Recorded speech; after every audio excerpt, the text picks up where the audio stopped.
Based on mythological texts and beliefs, tales of various miraculous creatures have been prevalent. Science does not accept anything whose existence has not been proven before it. Yet most people in the world believe in the existence of these mysterious creatures because, during their lifetime, many experience events that science denies. One such mysterious creature is the fairy. There are many beliefs about the origin of fairies.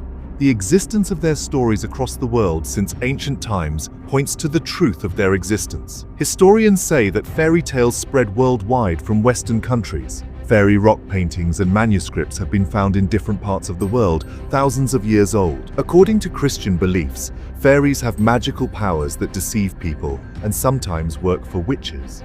According to a Christian tale, a group of angels rebelled against God. God ordered the gates of heaven to be closed. Those angels inside heaven remained angels.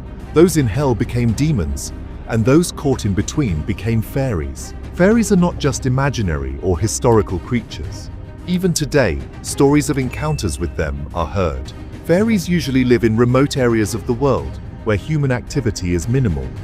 Although stories of their existence are prevalent in many parts of the world, they generally make their homes in dense forests or near waterfalls, where natural beauty is at its peak. A strange phenomenon occurs in the Namibian desert, which is linked to the existence of fairies. In this desert, grass grows in circular patterns, and science has no explanation for this phenomenon yet. Local people believe this is the work of fairies, which is why these strange formations are called fairy circles. King James I had a special interest in fairies. He claimed to have encountered fairies several times. According to him, fairies are deceptive spirits that take people to an unknown realm. Thousands of stories about fairy encounters exist. Today we will look at some special stories. Evidence of fairies first began to emerge in the 19th century. In 1917, Frances Griffiths went with her mother to her aunt's house in Cottingley, Yorkshire. Her cousin Elsie also lived there. There was a beautiful garden and a small waterfall behind their house. The two sisters often went to play near the waterfall. Their mother didn't like this because they often got their clothes muddy. When asked, they said they went there to meet fairies. Initially, the family dismissed their stories as childish imagination, but the matter didn't end there. Elsie's father was an amateur photographer. At that time, there was a craze for cameras. He had also set up a darkroom at home to develop photos. One day, Elsie took her father's camera, and the two sisters went to the garden. About 30 minutes later, they returned with photos. When the photo was developed, it showed fairies alongside Frances. The family was stunned to see the photos. But Elsie's father, who had lived in that house for a long time and had never seen a fairy, didn't believe it. He thought they might be paper cutouts, not real fairies. 2 months later, Elsie asked for the camera again, and this time her photo showed fairies. Elsie's father suspected she had tampered with the camera. After that, he refused to give them the camera. But their mother insisted that the photos were completely real. In 1919, Elsie's mother attended a Theosophical Society meeting where a lecture on fairies was held. She showed both photos there. Edward Gardner, a member of the Theosophical Society, noticed these photos. Gardner researched mysterious phenomena and was very impressed by these photos. He sent the original negatives of the photos to his friend, photography expert Harold Snelling. Snelling closely examined the photos and told Gardner that no tampering had been done. These were completely authentic photos in which the girls might have captured real fairies. At that time, photo editing technology was very limited, and tampering with photos was not easy. The sisters later took more fairy photos.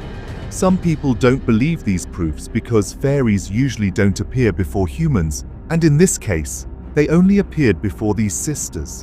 In 1920, Gardner went to Cottingley, where Frances and Elsie spent their childhood. They didn't have new photos, but Gardner felt the presence of fairies there. A woman living in England took random photos of her garden at night on April 8, 2008. Those photos showed strange creatures.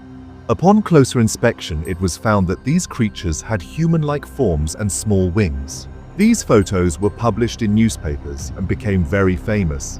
John Hyatt, a lecturer living in Plymouth, also captured such creatures on camera. John, the director of the Manchester Institute of Research and Education, presented these photos to the world. Major photography experts analyzed these photos and found them authentic. However, some people say these are not fairies, but possibly insects. John Hyatt believes these are indeed fairies and claims to have seen them in Rochdale Valley. A video that went viral on the internet showed a creature with a human-like form and wings.